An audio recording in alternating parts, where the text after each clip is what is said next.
ইলেকশনের পরে গদি মোটা হয়ে গিয়েছে, এখন আর জনগণকে গুনার টাইম নাই।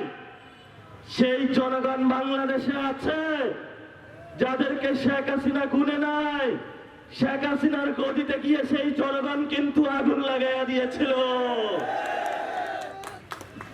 শেখ হাসিনার আসন আরো বেশি ছিল, 200 আসন পেয়ে তারেক রহমান এত পাংখা গজাইছে, এত আকাশে উঠতেছে। আমরা বলে দিতে চাই, বাংলাদেশের সংস্কার যদি না হয় সব পাখনা ভেঙে মাটিতে পড়ে যাবে। সেই বাংলাদেশ বিরোধী শক্তি ভারতের সাথে গিয়ে হাত মিলিয়েছেন, আওয়ামী লীগের সাথে ভোট ব্যাংকে আঘাত করেছেন। আপনার জন্য আমাদের কিছু বলার নাই, একটা কথাই বলবো, লজ্জা শরম চলে গেলে মানুষ আর কোনো কাজ করতে দ্বিধা করে না। বাংলাদেশের স্বাধীনতার পক্ষে ভোট দেওয়া হয়েছিল, আমাদেরকে অস্ত্র ত্যাগ করেছিল, গুলি করেছিল। সেই পাকিস্তানি বেহায়াদেরকেও আমরা লাল কার্ড দেখিয়েছিলাম। এই উত্তরবঙ্গের মানুষ এরশাদের মতন বেহায়াকেও লাল কার্ড দেখিয়েছে।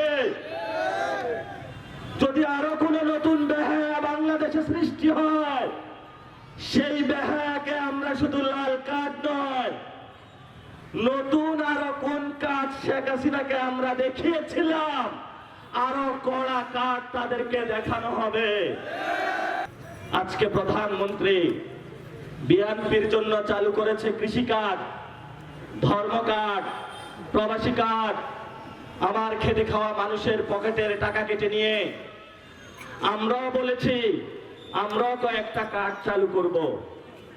1 নাম্বার হলো সন্ত্রাসী কার্ড, এটা হলো বিএনপিকে দেওয়া হবে। 2 নাম্বার হলো চাঁদাবাজি কার্ড, এটা হলো ছাত্র দলকে দেওয়া হবে। 3 নাম্বার হলো দখলবাজি কার্ড, এটা হলো যুব দলকে দেওয়া হবে। আর একটা সম্মিলিত কার্ড হবে, যেটার নাম হলো লাল কার্ড। এই লাল কার্ড মাননীয় প্রধানমন্ত্রী তারেক রহমানের হাতে ধরিয়ে দেওয়া হবে।